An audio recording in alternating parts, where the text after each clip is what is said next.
Hi, everybody. Thanks for being here. I'm Clare Cooley. This is the Creativity Show, and it's all about enjoying our own imaginations. What creativity is all about is playfulness, exploring, expressing ourselves, which stimulates our immune system when we express any emotion. And creativity, art is the way to do that respectfully. So it's healing, it's life enhancing.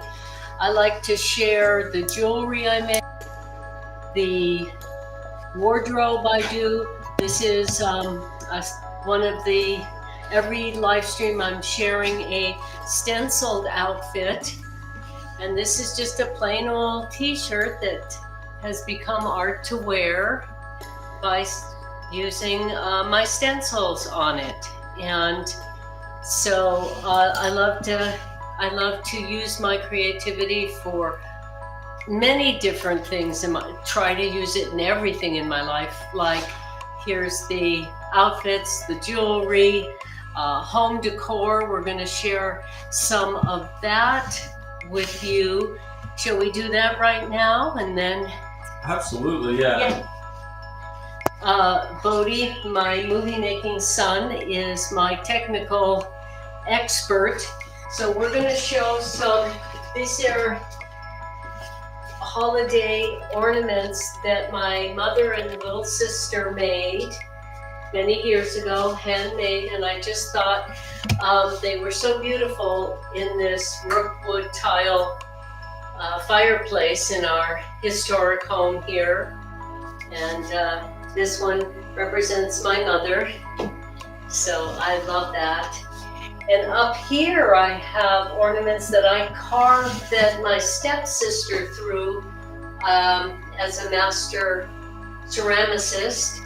So I love using what I have, what I make, what I'm given to decorate with, whether it's the gift-giving season, the holidays, or just generally home decor.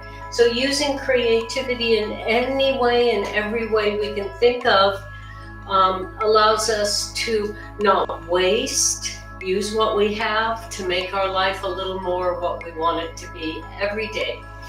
And not yearn for stuff we can't afford, don't have access to, including it's easy for me and for everyone to complain about not having enough time for creative expression, but the truth is, anytime we have is a gift, use it. I've had times in my life where I literally only had 10 minutes a day because I took in 3 family members who were homeless, and I was the only support for all 4 of us, so I only had 10 minutes a day for my art, but if I used that 10 minutes, I could stay happy and positive. If I didn't, if I complained during those 10 minutes that I didn't have enough time, I got sad.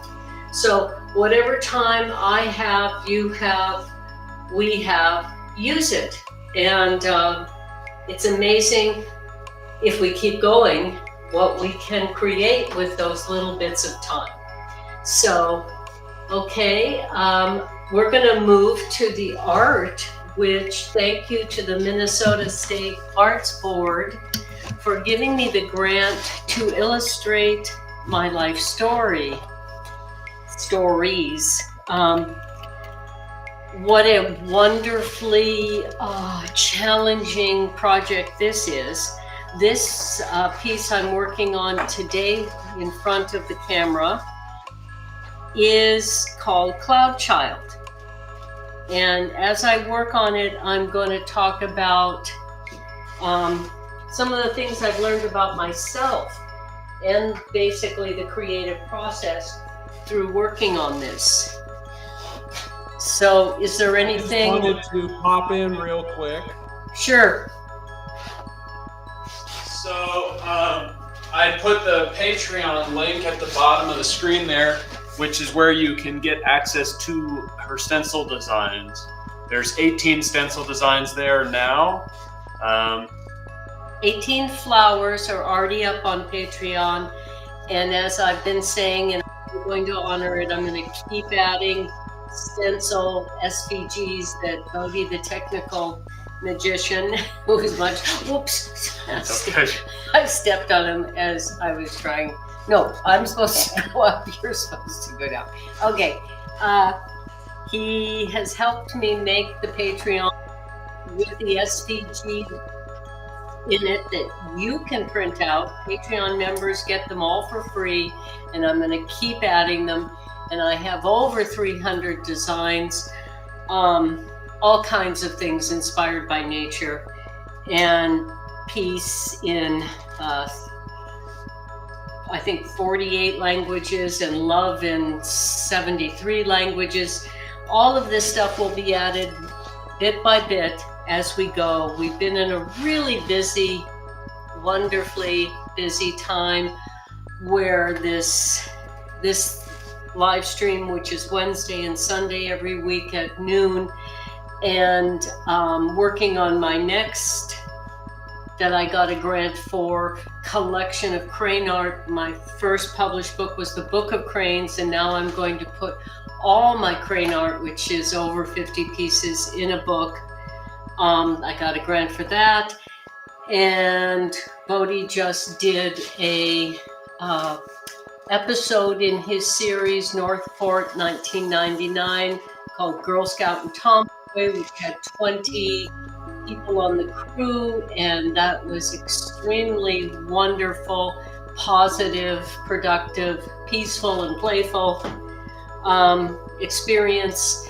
So we've been doing a lot, but I am going to catch up and get the stencils, continue putting stencils out there for the Patreon members at no extra cost. And if people want to buy one or several or whichever, they can also do that. So is there anything else you want to add before I get to painting, drawing? No, you get into it and I'll start sharing stuff while you're doing that. Okay, so Cloud Child, the second piece in this series, has, as I said, I learned things about myself doing this. The first thing I'm going to do is this feather here is the only one I haven't yet detailed, which I'm going to do in front of you so you can see how I do that.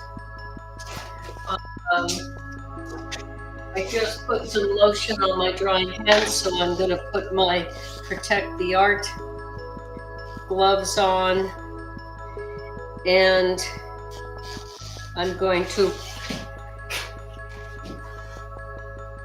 detail, which I often combine watercolor background, watercolor in the colorful parts of the feathers. Did I call them leaves? And then I, quite often, not always, I don't have absolutes in the arts process other than keep going, keep enjoying it. Is that working? Yeah, I just wanted to come see the details. Really beautiful. Thank you. So, this might be a little literal for this, but how did these feathers get here? Are they floating through the air? Are they raining down from feather clouds? Are they precipitation of some mythical sort? Well, one of the wonderful things about the artistic journey for the artist or the viewer is that we all get to see, feel our own thoughts. It tells a different story to everyone who looks at it, and from the artist on. And for me, what I've been learning about reflecting on is the Cloud Child. I was compelled to put this feather design on, which I'm also going to continue developing, working on in front of you after I do this feather. I felt compelled to put these feathers on her, and it wasn't until after I followed my instincts and did that, which I allow myself to do, follow my instincts. And even when I don't have an answer yet, sometimes it takes years before I know why that was what my instincts directed me to do, but I trust them because I'm not hurting anyone. I'm not hurting the environment or myself or anybody else, to trust my artistic instincts and go with it, see where it takes me, see what I feel and learn. So these feathers in the sky for Cloud Child and the feathers on her body are because, as I thought about this, as I felt it, I was doing it, and I walk back in the room and look at it later, I remember things like when I knew I had to paint all 15 species of cranes, and that they were a symbol of my work, my art, and my spirituality, which is we are connected to everything. We're connected to everyone and everything in the universe. And I feel a mysterious connection to the cranes that I may never totally understand, but that's okay. I feel it and I trust it. And I found out there was an International Crane Foundation, and I called them, and the director, co-founder, invited me to come there. It's in Baraboo, Wisconsin, and it was the only place, I don't know if it's still the only place in the world where all 15 species of cranes live. I'm going to take off these high shoes because I don't need them. And now I'm closer to the art.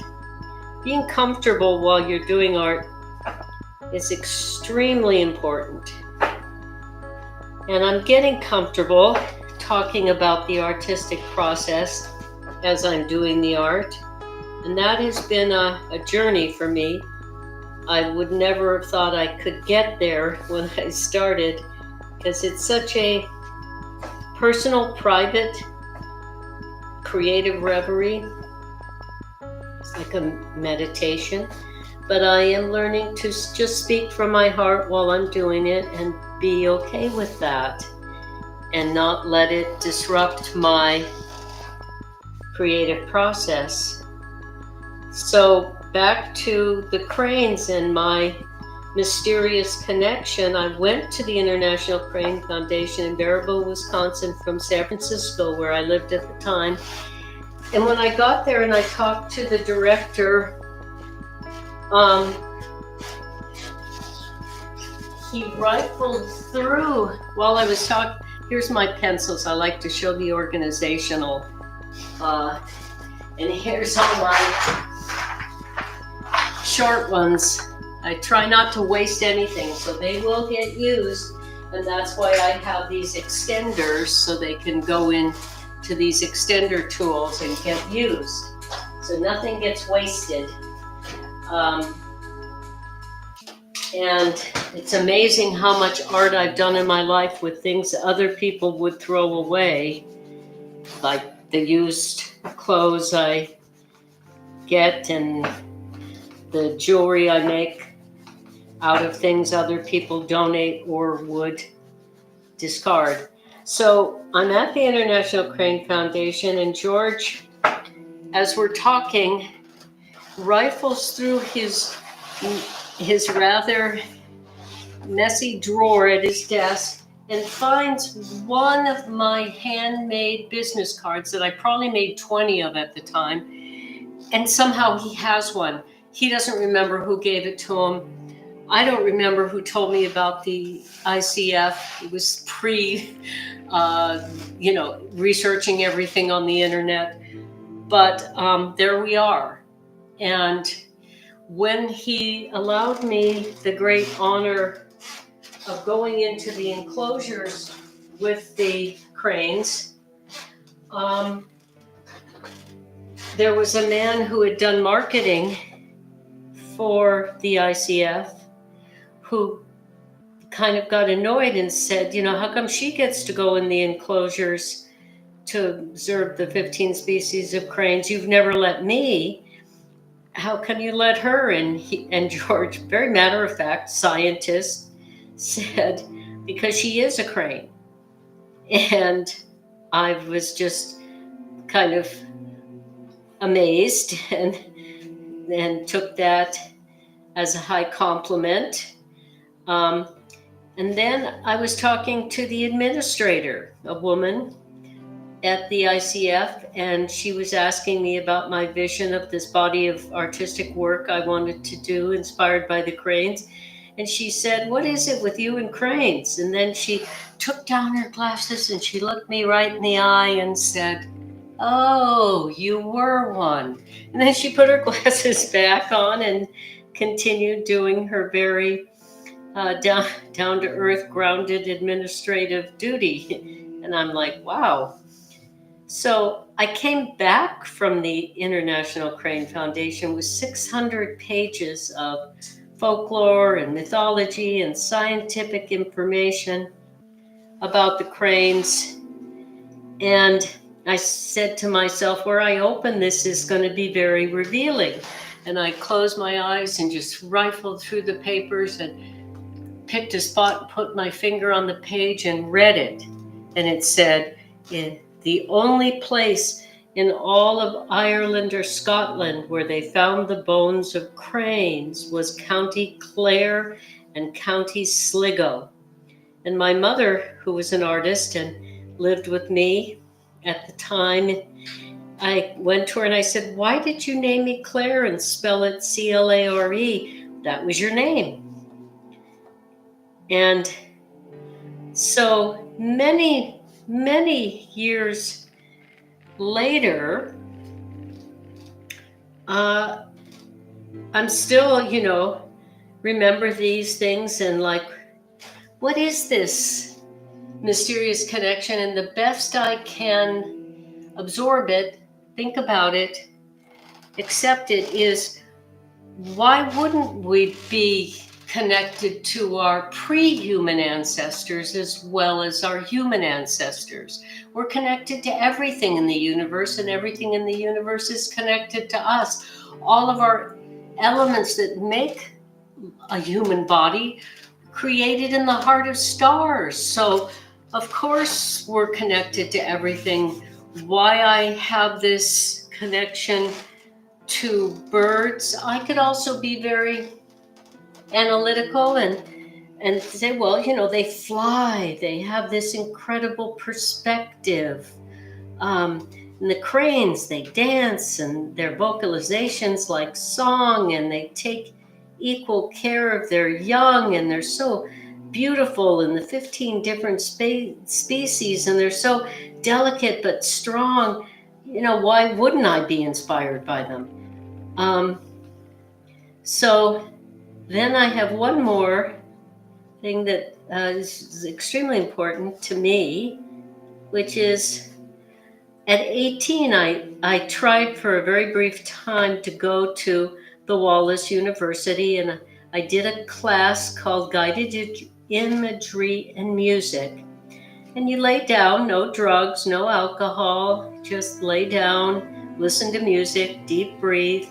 And I had this vision, downtown San Francisco, of turning into a bird, and the thermals at the edge of this cliff lifting me off this cliff and flying out. And I've written about it in my book, but I'll make it short here.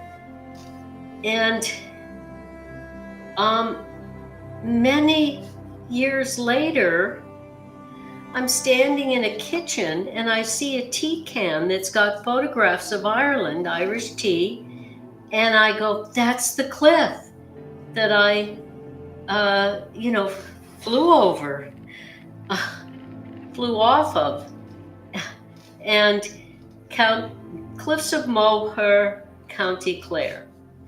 Many years later, my dear friend, spiritual father, took me on the only cruise in my life around Ireland, and started in Edinburgh, around Scotland, and then Ireland. And one of the stops where we got in the Zodiac boats and went over to the cliffs was Cliffs of Moher, County Clare. And as I was getting in the Zodiac boat to go over with the other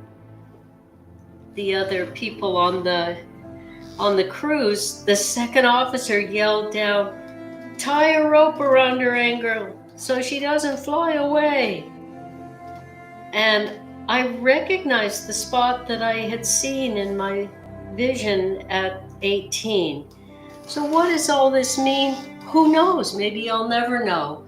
I don't need to know how it happened, why it happened, what it means, but I did experience it, and that's enough for me. And it feels very beautiful, and that's enough for me. And my belief that spiritual synchronicity exists, and there is a plane where feelings like love exist without proof, other than we feel it. We can't really quantify that, but we do feel it. That's enough. And I think those of us who have the openness to accept what doesn't hurt, beliefs that don't hurt anyone else, help us, may have more of these kinds of connections. So that's what drawing these feathers on, being the instinct to draw these feathers on this little cloud baby, and your clever question of good question. Yeah. There's a YouTube comment. The Lone Gun 91 said, "Love it. You fly by making art." Thank you. Thank you very much. I do. I feel weightless while I'm allowing myself to create and play and explore and learn by doing, and not judge myself. That's weird, and what the heck are you putting feathers on that for? I don't need to go there. I want to, and so I am, and it's not hurting anyone. And that's what creativity is. It's play. It's free to explore and express, and the world needs more of that. There's a lot of fear-based control. So I hope, as a creativity coach, since my 20s when people asked me to teach, and I wrote Dancing into the Arts because I've always loved the curriculum I taught to every grade level. I've always believed that creativity flows through anyone who allows it.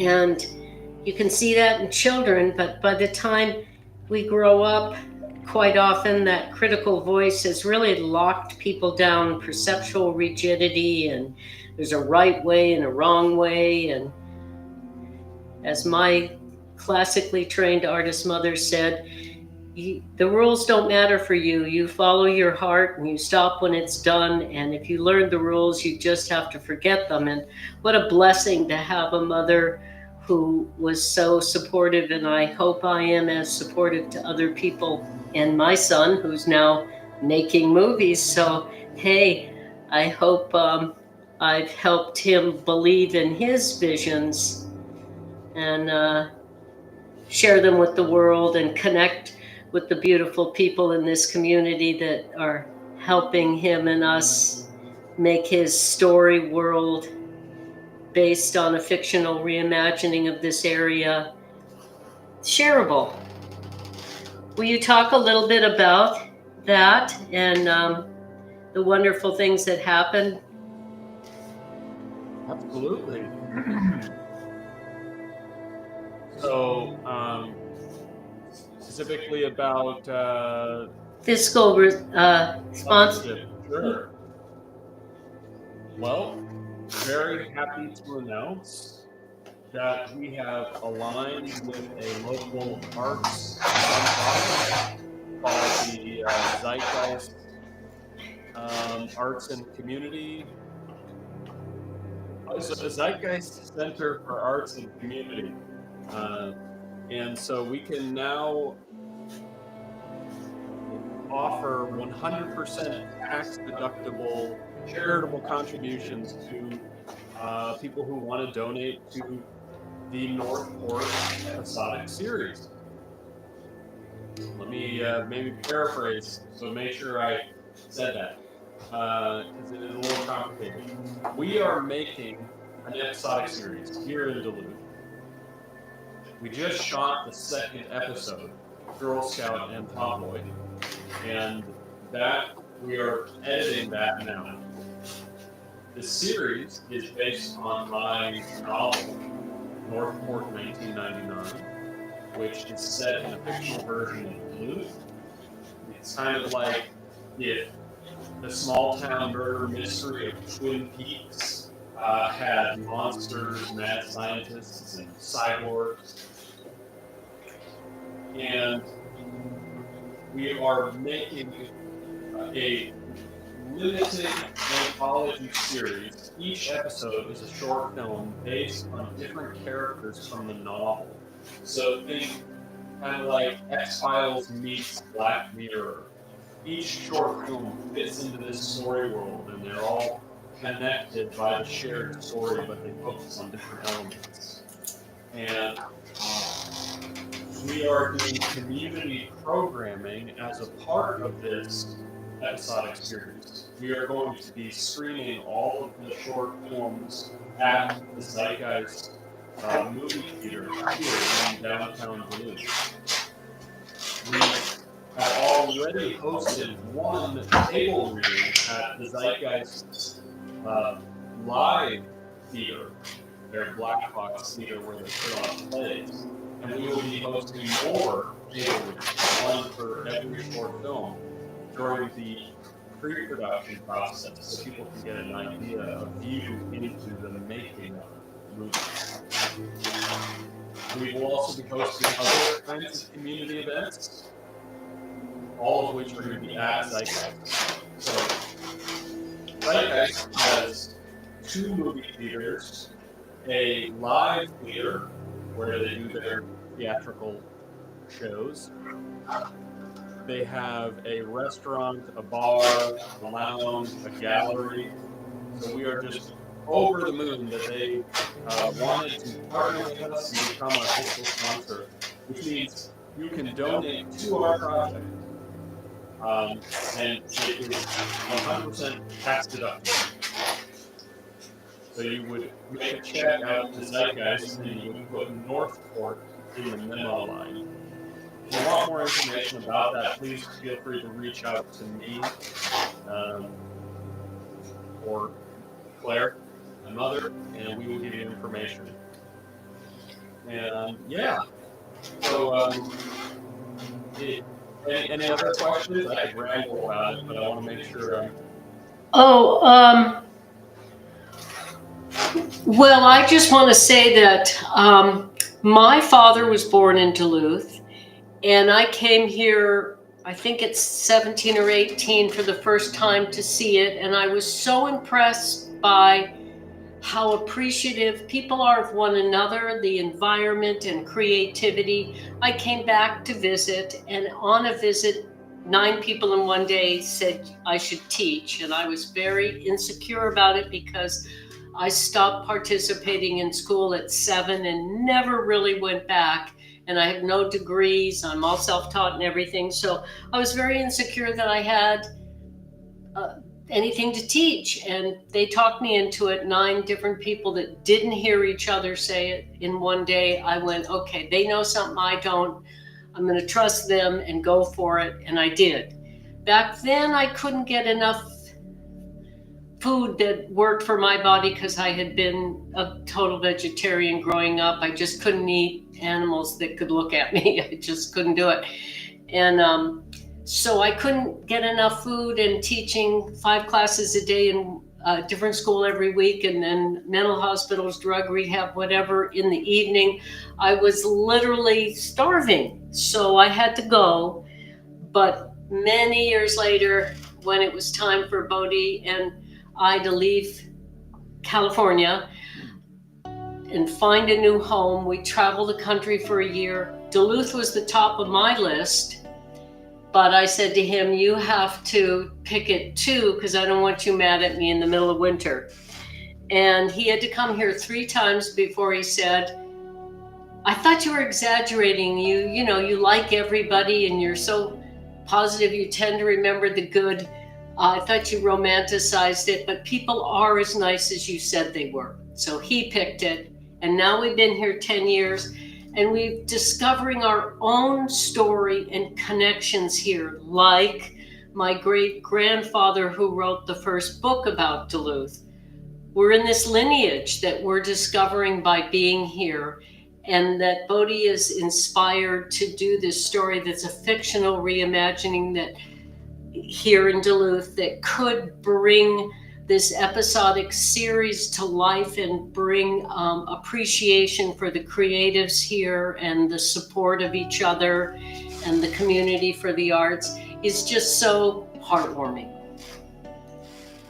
So there you go. Absolutely. Yep. We all have our own mythology, and one of the joys in life is discovering it. I love it. And this is how Duluth has supported you and me and our creative journeys, and how wonderful that is. Our goal is to help return the favor and to keep perpetuating that and to foster the creative community here. So part of why we align with Zeitgeist is we share this core desire to empower the artistic community. So part of our programming is doing on-set mentorship and on-set training, so people can learn how to make movies by making them. And that's what we did with Girl Scout and Tomboy. We had mentors and trainees on set through Zeitgeist and through the Fond du Lac Tribal Community College. So, these really talented, promising young filmmakers who wanted to get some experience and maybe haven't been on a movie set before, they came and they helped us, and they got to observe and learn and ask questions. And we are ramping that up. So for every short film that we make, every episode in the North Port series, we're going to take on more and more mentors. And so, we would greatly appreciate any help we can get through funding this initiative. And like I said, we're so happy that it can be 100% tax deductible. We're grateful for all the people who donated and helped us get here, and couldn't have done it without you. And now we're really happy that all future donations for the North Port Episodic series can be made in this way that at least it gives you some tax benefit on top of the good feeling of supporting the community. I want to say something about the arts are what helps us get through all the rest of it. There's a lot of difficult, challenging, there's a lot of hurt and anger and fear in the world, and I believe that the arts are the part of humanity that help us navigate the rest of us, stay hopeful, return to positivity, and continue. And so supporting the arts is a way to support us living in balance with nature and getting along with each other, being respectful instead of disrespectful. And it's a very important time to do that. It's always important to do that, but this is an especially important time to, like I like to say, the most important time to be respectful is when we disagree. And there's a lot of disrespect being passed around, and it's very sad, and it doesn't help anybody. So the arts are a way to express it all respectfully. And I also want to say that Northport is not just an exciting, which it is, story about cyborgs and what do you call it? Monsters and human animal hybrids. Yep. Like Twin Peaks with human animal hybrid monsters, cyborgs, and mad scientists. So it's not just that, which is understandable, exciting, and popular, and you know, gets people's attention. But their stories, the episodes, the novel, which, you know, I have been helping Bodhi bring out from his imagination from the very beginning by asking questions, by listening to what he comes up with and the writing and all of that. And the reason I can be so inspired to help is their stories worth telling, movies worth making, because they are uplifting. And, you know, there's enough, in my opinion, apocalyptic, depressing stuff. It's easy. Violence and fear are an easy way to get attention, but what good is it? What effect does it have? So, in my opinion, his storytelling are stories that uplift, and so they're worth, and they're not they're inspiring for me to help him with because of that. I need more than excitement. I need it to be, well, uplifting. Speaking of uplifting, I'm uplifting the child in the cloud. She needed more cloud support, and so I'm giving it to her. So yeah, you got a question. Yes. What are the different materials? And Sure. we see that the clouds you're using a paintbrush now. We were going with pencil and now we're paintbrush. Yeah. Well, I started with big brushes for the sky, leaving the feather places empty. And then I came back and put the color into the feather places with watercolor. And then I used pencil to give detail in the feathers. And in the cloud child's body, her feather, I don't know if she's wearing a feather outfit or if it's her feather skin. I just kind of, like I talked about, go with my instincts and figure it out when I step back. Usually it's when I come in the room in the morning with having had a night's sleep, that I see, oh, that's where that's going. But meanwhile, I'm just following my instincts, and she needed more support. So now I'm adding the third element, the third medium, which is acrylic paint on top of the watercolor to give it some, even though it's a cloud, some more substance. Then it's got some three-dimensional on top of it's got this wispy,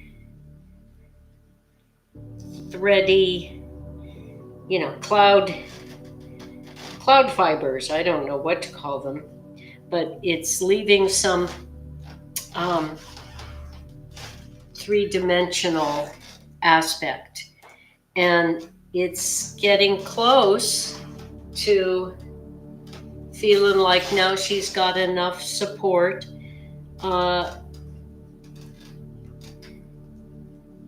And I try to stop before going too far, which is one of the things my mother trained at a museum school and working in studios after that. She got her fine art degree. She said was very unusual about my process, that many artists overdo.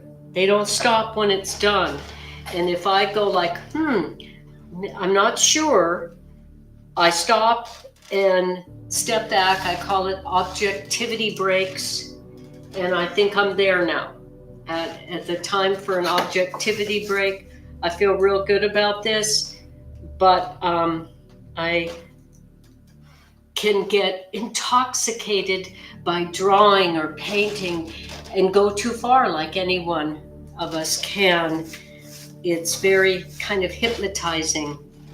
So now is the time I've learned to step back and work on something else, and give it time to breathe, and need to take an objectivity break from it, step back and give it, not look at it for a while, and set it up somewhere where I'll come in the room not thinking about it and see it go, oh, that's what it needs, or oh, it's done. So I think I'm there. Are there any other questions or responses that you want to ask or say? Yeah, YouTube said congratulations. Blown Gun on YouTube said congratulations on the fiscal sponsorship. Very excited for you too. Thank you very, very much. It's really, really appreciate that, and it's reassuring, not just for ourselves, but for the world, that there are so many good people in the world. I believe that it's a much higher percentage of people that want to be helpful and want to help us live in harmony with each other and the only home we have, Earth. And giving to the arts is a way to do that, and to have it be a tax write-off is really beautiful. And it's the first time in my artistic life I've have that. And thank you, Bodhi, for figuring out how to do that. And thank you for Zeitgeist existing and promoting the arts. And thank you for all the people that appreciate the arts and promote them and sponsor them and give them to the world.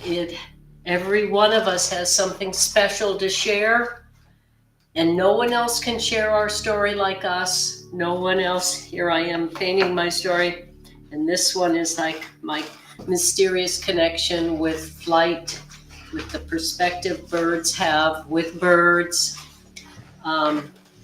their gentle strength I really admire.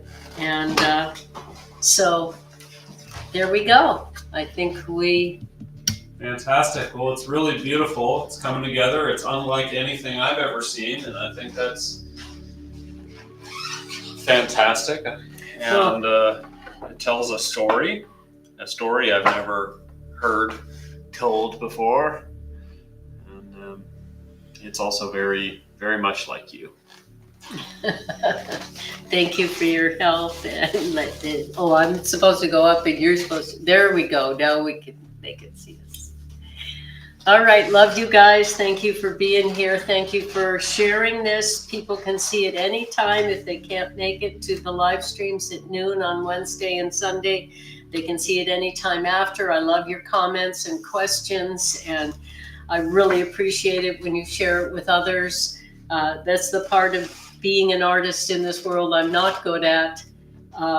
Promoting myself, sharing my art. I love to. It's very fulfilling, heartwarming, but I'm not good at it. So any help you give me to tell others about it is greatly appreciated. Thanks for being here, and see you Wednesday at noon.